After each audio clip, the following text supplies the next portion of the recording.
From the reality-bending madness of the Chaos Gods to the often hilarious brutality of Gork and Mork, the grimdark future is full of deities big and small. Almost every species in the Milky Way either currently has or at some point had gods that defined or even controlled them through their connection to the warp, with one major exception: the Tau. For most of their history, the Tau stood apart from the other sentient species, as they had no connection to the Immaterium to speak of, no psychers and no gods. Not only did they lack any form of organized religion, they didn't even have a concept of spiritual belief in the first place. They were a species defined by pure logic and progress, guided by their governing philosophy, the greater good. It was their strength, their identity, and their shield against the darkness. And then they sorta accidentally created a god anyway.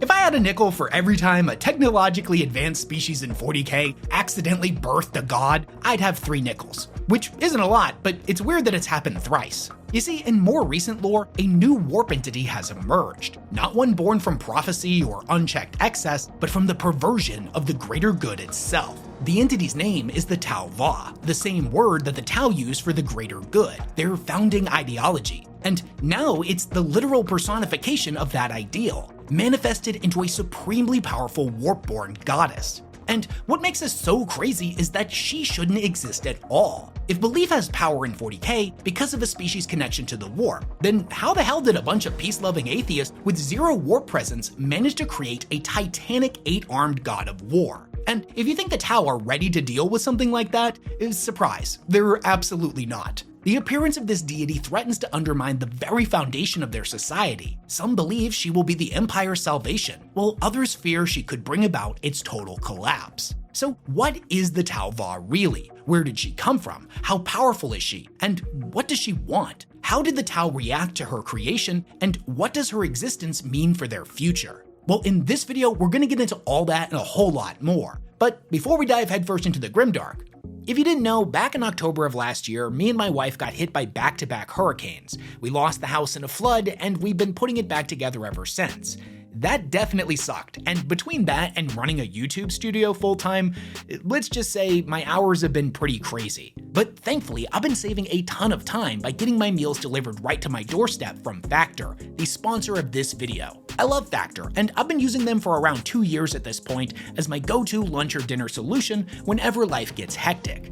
Their meals are fresh, never frozen, dietitian approved, and above all else, absolutely delicious. They're each crafted by a team of gourmet chefs using only ingredients with integrity that help you feel your best all day long. They've got over 35 meals to choose from each week, and they're all ready in just 2 minutes. With Factor, it doesn't matter what type of lifestyle or diet plan you favor, as they've got something for everyone, including popular options like Calorie Smart, Keto, Protein Plus, Vegan, and Vegetarian. If you're like me and you like saving both money and time and you take your nutrition seriously, then head to Factor75.com or click the link below and use code 50WESHAMMER to get 50% off your first Factor box plus free shipping. That's code 50WESHAMMER at Factor75.com to get 50% off plus free shipping on your first box. Big thanks to Factor for sponsoring this video. I'll admit, it's aggressively oversimplifying things, but if you've been into Warhammer for a long time, you know that in this franchise, beliefs have power. The more people believe in something, the more it starts to become real in the Immaterium, and thus affects the physical universe as well. However, the Tau were a species that, for many years, were defined by their lack of connection to the Immaterium. On one hand, this meant they had no psychers, and thus couldn't use the warp to travel faster than the speed of light, like the Imperium does. But it also meant they had no gods, no religion, no spirituality, no belief systems capable of shaping reality the way they do for other species. But that all changed in Warhammer 40K's 8th edition, when the Tau Va, an 8-armed, faceless deity, suddenly appeared, rescuing the survivors of the ill-fated 4th Sphere expansion. Her emergence is one of 40K's strangest and most compelling mysteries, and not just because of how she was created, which, spoiler warning, is gonna get kinda weird, but because of what she represents. As I said before, beliefs shape reality. Gods in this universe are born from belief. They are fueled by the psychic resonance of thoughts, emotions, and ideas that ripple out from us through the Immaterium, gradually coalescing into powerful sentient entities over time. But if the Tau have no connection to the warp, if their thoughts and emotions don't echo through the immaterium the way others do, then how the hell did they make a god? To understand the paradox of the living Tau Va, we need to go back to the beginning, to the earliest days of the Tau Empire, and uncover the beliefs, cultures, and decisions that may have set this all in motion. As this video is not meant to be a comprehensive deep dive on the Tau, we're going to skim over quite a lot of their history and just stick to the things you need to know in order to understand the Tau Va goddess. You see, the Tau began as a fractured and tribal species. Scientists, warriors, artisans, and survivalists all locked in this seeming never-ending struggle for dominance, in an era remembered as the Mon Tau, or the Terror. This period of tribal warfare would come to an end with the arrival of a fifth caste, the Ethereals, mysterious figures that arrived seemingly overnight. It was they that ended the chaos, not through force, but through presence, authority, and the promise of unity through the philosophy of the Tau Va, the greater good. So yeah, the god of the greater good is quite literally named the greater good, which I find kind of funny. But here's the big thing. The greater good was never meant to be a religion, and it certainly wasn't meant to become a god. It's a philosophy, a way of life that values the collective over the individual, a secular belief system that teaches that every action should serve the greater benefit of society as a whole, to do the most good for the most people. And because it isn't a religion, this philosophy was surprisingly compatible with other species that did have spiritual beliefs or traditions of their own. These other aliens, often referred to as the Tau auxiliaries, are species that have joined the Tau Empire and dedicated themselves to the greater good, sometimes by choice, other times not so much.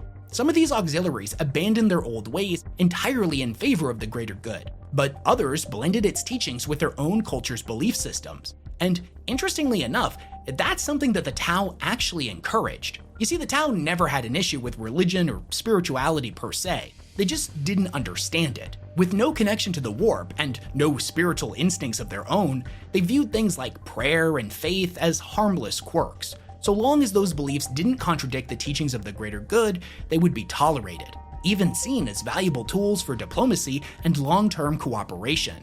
And sure, on the surface, that sounds pretty progressive, almost a little out of character for the grimdark future of 40K, where everyone hates everyone else all of the time. But oh, don't you worry, because there was a huge flaw in this line of thinking. You see, the greater good was a philosophy designed by the Tau for the Tau. As such, it works best for them, a species that distrusts individuality and has no concept of spiritual thinking. But the Tau Empire no longer consists of just the Tau. It's filled with auxiliary species, the vast majority of whom are psychically sensitive, emotionally volatile, and spiritually attuned, both culturally and biologically. Or at least whatever the metaphysical equivalent of biology is. For many auxiliary species, the greater good wasn't just an idea. It was something to believe in, something to pray to.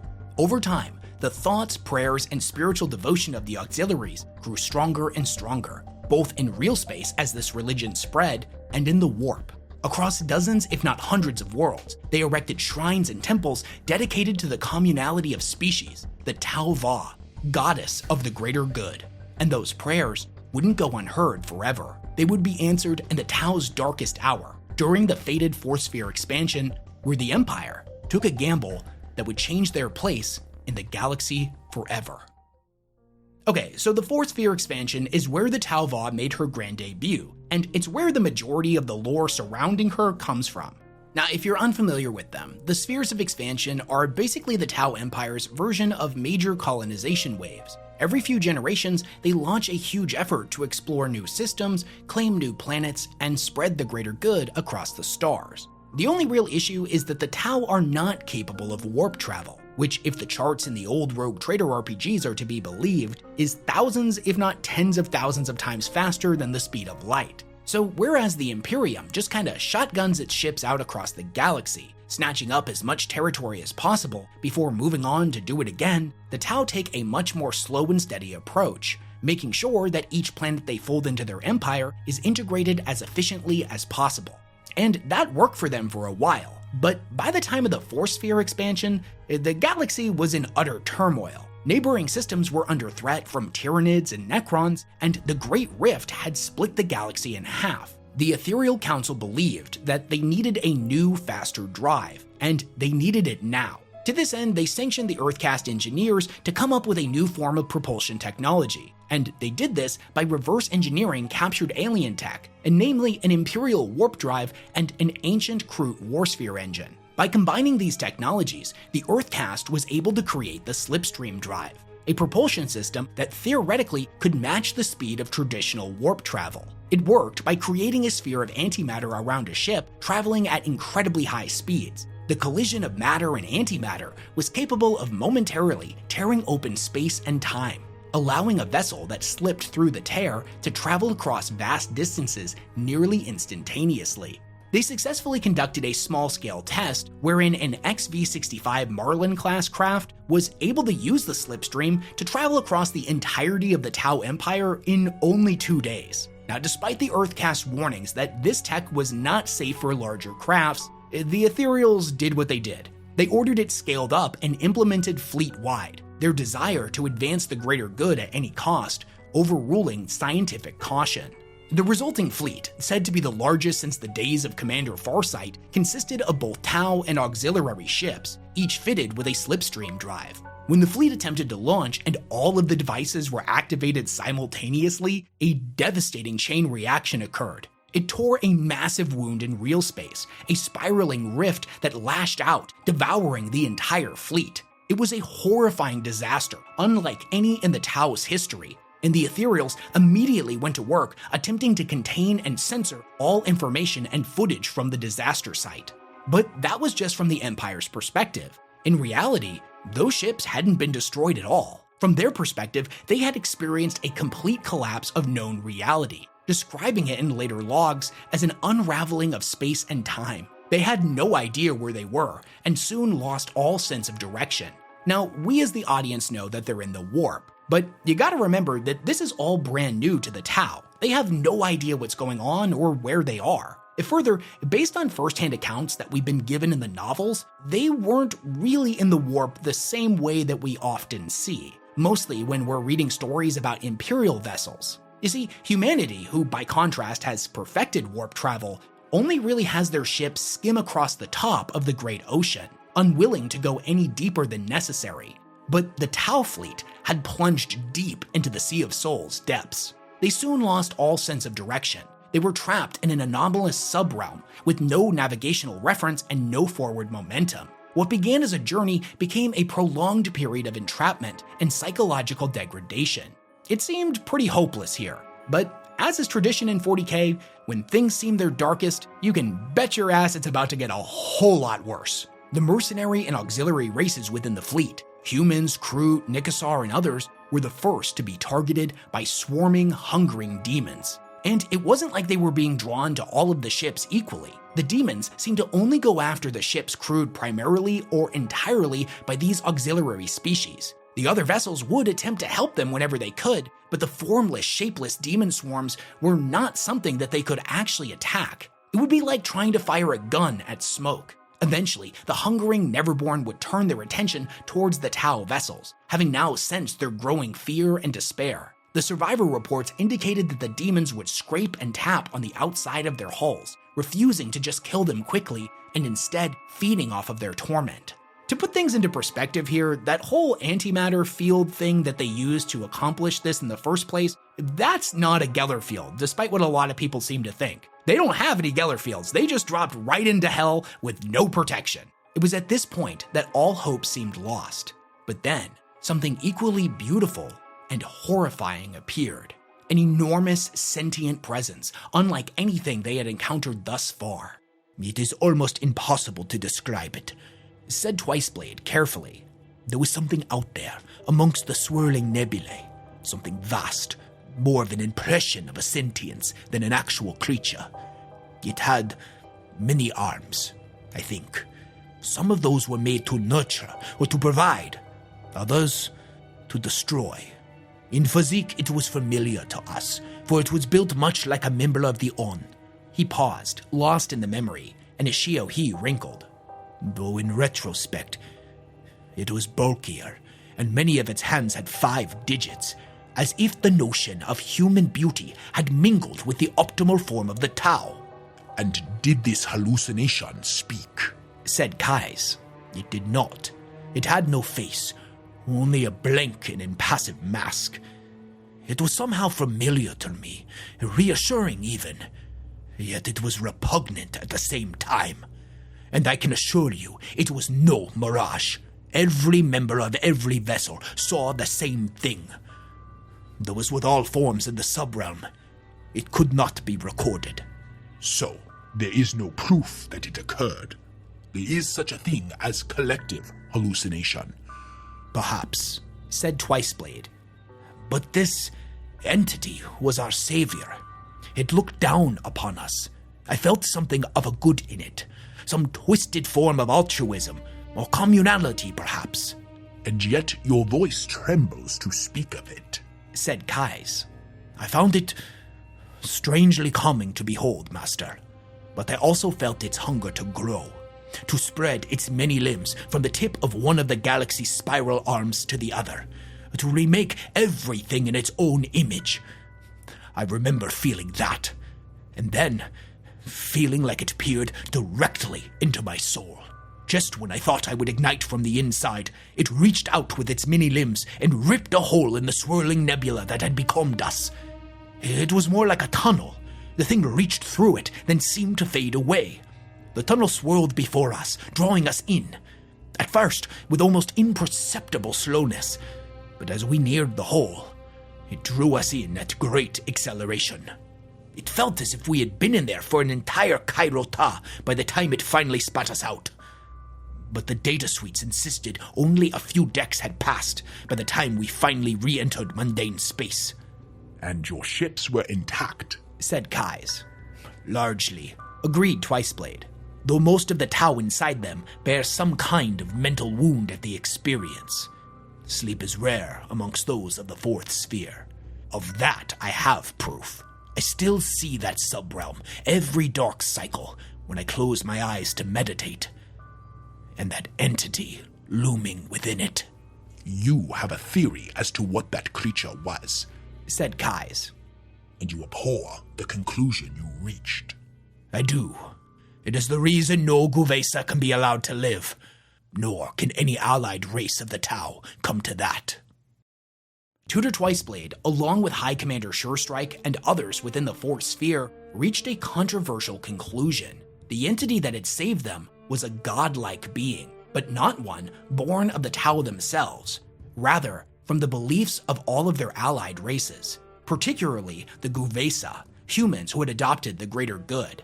But it wasn't just a god of the greater good. That would be bad enough. It was something far more disturbing. It was a warped reflection of the greater good, a perverted and distorted amalgamation of thousands, if not millions, of different interpretations of what the greater good was, shaped by the minds of alien believers. The Tau Va, the single most sacred thing in Tau society that had guided their culture and evolution for thousands of years, had been bastardized by the expectations, interpretations, and superstitious instincts of less enlightened species.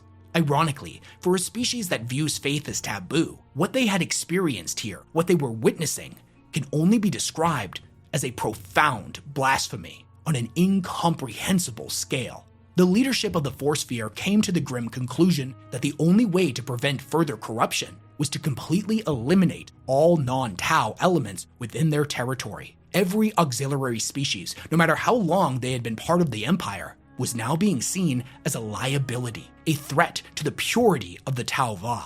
I should also point out that to a lesser extent here, he and the other survivors are also at this point still pretty shaken up from the whole being plunged into literal hell and hunted by demons thing. The goddess is merely a symptom of the problem to them. Just like the humans attracted demons in the warp, if they continue to be part of the Empire, they will act as a vector for those things and their followers to continue to infect Tau society in the future. The auxiliaries were being looked at as an open, festering wound in the body of their empire. There's an old saying amongst the Tau that fire can heal as well as destroy. It can be used to burn away impurities and cauterize wounds, just like it can be used to annihilate one's enemies. The greater good was sick, and bloodshed was the only appropriate remedy. The truth of what they had learned, as well as what they were planning to do, could not be allowed to reach the wider empire, especially not the ethereal caste. The panic and widespread instability such knowledge would cause would be incomprehensible.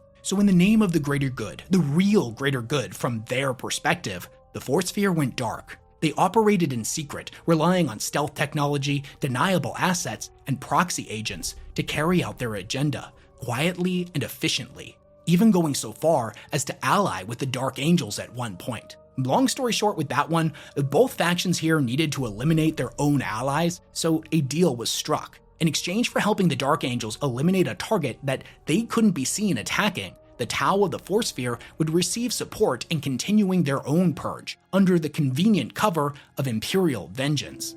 In addition, they would routinely send their auxiliary allies on known suicide missions, and would deploy afterwards to pick off any survivors. Jumping ahead a little bit, but it's been about 10 years since the Fourth originally disappeared, and in that time, they've managed to colonize a few new worlds for the Empire. Additionally, the place that they entered the warp and the tunnel that they exited from have now linked together and created a massive wormhole known as the Startide Nexus. The Ethereals on the other side don't really know what this thing is, and they've forbidden anyone from going near it. Until one day, a drone comes through bearing a message that the Fourth had survived, and the mission had actually been a success. Shortly after that, the Ethereals, now in much higher spirits, launched the Fifth Sphere expansion led by Commander Shadowsun. This is actually the backdrop for Shadowsun's novel Patient Hunters, as it takes place shortly after the Fourth and the Fifth have merged together. And throughout the events of the book's first half, she's kind of unraveling the mystery of what happened to the Fourth and the conspiracy around the atrocities they committed. So I want to talk a little bit more about this, as this novel is where we get most of the information on the Tau Va from. Throughout Shadowsun's book, we see her opinion slowly start to shift on the auxiliaries worshipping the greater good as a god. In the beginning, she's clearly very uncomfortable with the concept, often snapping and correcting her Guvesa allies whenever they say anything even remotely deifying, like, "May the Tau Va protect us," or "Great Tau Va, hear our prayer," etc., etc. At one point, during a campaign on a planet being invaded by the Death Guard, she comes across a bunch of holy sites constructed by the human auxiliaries that live there, complete with a giant 8-armed statue front and center. Shadowsun sees this as a complete perversion of Tau cultural identity, of a fundamental misunderstanding of what the greater good is supposed to be all about. She sends a message to the Earthcast ordering them to schedule a demolition of all of these shrines after the invasion is repelled during the recovery period. But she also notices something strange after giving that order. For some unexplained reason, these holy places are the only areas on the planet where Nurgle's corruption isn't spreading. Now, we as the audience know that this is because faith is one of the strongest weapons that exist against demons and their ilk. But again, Shadowsun doesn't know this. At this point in the timeline, she's never even seen a demon before, which leads to a genuinely funny moment where she encounters a group of plague bearers and assumes they're some kind of horrifying diseased alien, so she opens with trying some diplomacy. One of them tries to lob a death head grenade at her, so she vaporizes it without a second thought. She gave them a chance, as the greater good demands.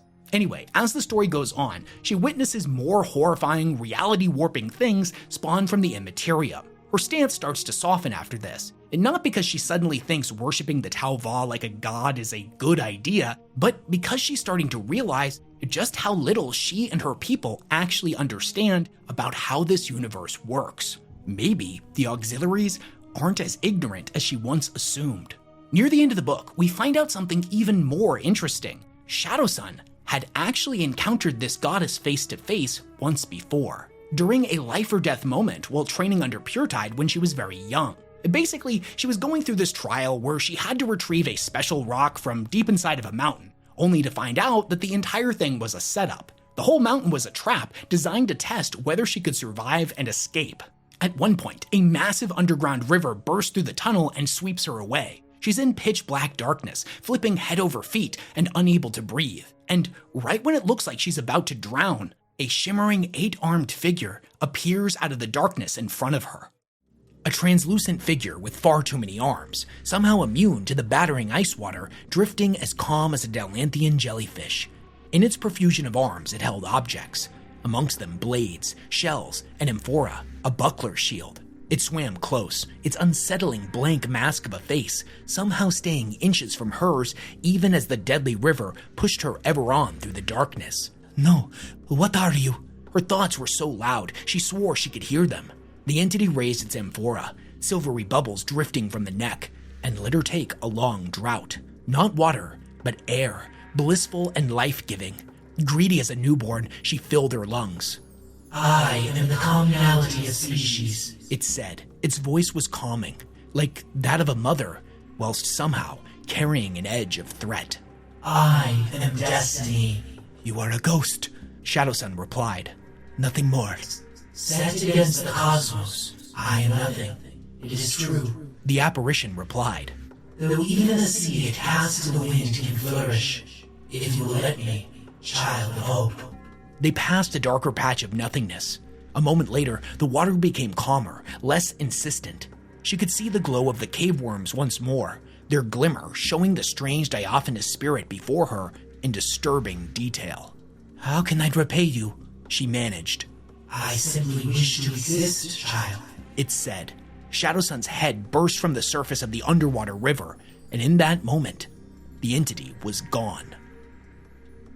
When I was reading this book, I was trying to figure out why this entity appeared to Shadowsun so early and why it chose her and nobody else. I mean, other than the main character reasons. Was she its chosen herald? A person the god had taken a special interest in, like we see with the Chaos gods and their heralds? Well, in the last paragraph of the book, we see her do something unexpected. She rescinds the original order to destroy all of the Talvos shrines, choosing to let its worship go uninterrupted. On one hand, this can be seen as her allowing the god to live just like it had done for her so long ago. But on the other hand, she had just learned, or more accurately inferred, that the goddess had once again manifested to save her people.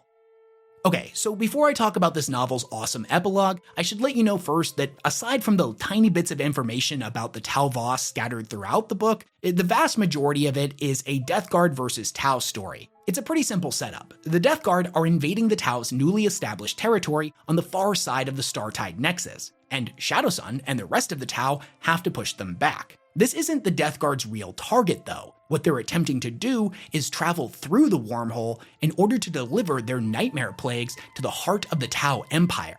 If they're successful, the consequences could be apocalyptic.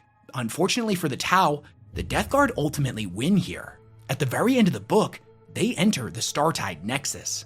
But it doesn't go as planned for them. Now, they should be able to jump in and out in only a day's worth of travel time. But instead of traveling through the space-time tunnel of the wormhole, the Death Guard fleet finds itself stuck in the bizarre sub-realm that the Fourth Sphere was stuck in before. They're in this strange place for what feels like months or even years, totally becalmed with no way out. And that's when the Death Guard Lord Glortosk looks out of one of the ship's viewports and sees something that causes him to feel something he hasn't felt in a very long time.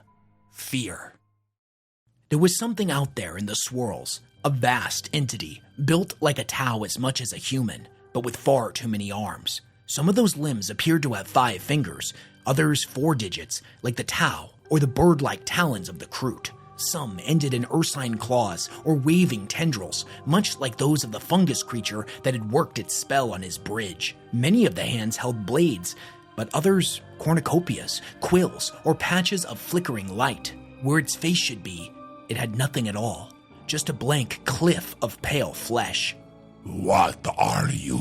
Said Glortosk, a phrase resolved in the turmoil of his mind, like a torpedo coming into terrible focus on a submarine's view slate. I am the goddess Tauva. No, these Tau are godless, shouted Glortosk. But their allies are not. The entity loomed in close, talons each the length of a strike cruiser closing around the Nephilim, holding it still as a fly in aspic and keeping it there. Lord Glortosk dropped the shard of glass and screamed until his mind came apart. So that's all of the appearances of the Talva goddess and everything that we know about her so far from the stories that she's been involved in. Although we can safely assume what she is and how she came into existence, and what direction her storyline is going to go is still a pretty massive mystery. Some fans have speculated that the Tau may end up evolving into a more spiritual species over time as her worship spreads. Others believe that we may be seeing the early signs of another splinter faction within the Tau Empire, in a similar vein to the Farsight Enclaves. though this one would be comprised almost entirely of auxiliary zealots. Now, just throwing my 2 cents in here, if the massacres committed by the 4th ever become public knowledge, that one will almost certainly come to pass. The first one, though, I'm not so sure. Remember, the Ethereals rule over the Tau Empire with an iron grip. They are viewed as the closest thing the Tau species has to a god in terms of wisdom and authority. A real deity showing up is the absolute last thing they would want. And it's not even just a selfish need for control here. Remember, the greater good is the cornerstone of culture and society for them. This god, in many respects, would prove their infallible belief system to in fact be flawed. She would undermine everything they have been taught to believe, which could lead to widespread panic and geopolitical instability. And considering the state of the galaxy right now, that's the absolutely last thing the Tau Empire needs. But what do you think of all this? What direction do you think Games Workshop's going to go with this new warp entity? Do you think the Tau will ultimately embrace or reject her? Do you think Shadowsun will end up becoming the Tau Va equivalent to the Chaos Heralds like Ahriman, Lucius, Typhus, and Karn? I forgot to mention it in the main video, but there's another really cool scene in the Shadowsun book where a bunch of auxiliaries are fighting against the Death Guard and losing, so they start praying to the Tau Va, and they manage to manifest an actual miracle, a holy aura that repels chaos. Now, it's definitely a minor thing all things considered, especially when you compare it to the miracles of, say, a faction like the Sisters of Battle. But remember, the Tau Va is still in her infancy and definitely not the most powerful god out there. Now, personally, I think it would be pretty crazy if suddenly Shadowsun got a whole bunch of greater good style blessings. Hell, what would the equivalent of a greater good demon prince be like? Now that I think about it, I don't know how I would feel about that. I don't know if I'd like that or absolutely hate it. But if Games Workshop decided to go that direction, all I can say is it would be buck wild. Anyways, if you enjoyed this video and you think I earned it, go ahead and like the video and maybe subscribe to the channel while you're at it. It helps me out and it's super appreciated. Leave all of your thoughts, questions, comments, concerns, and ideas for future videos down in the comment section below. Big thanks to everyone who supports all the work that I do, and I will catch you all in the next one.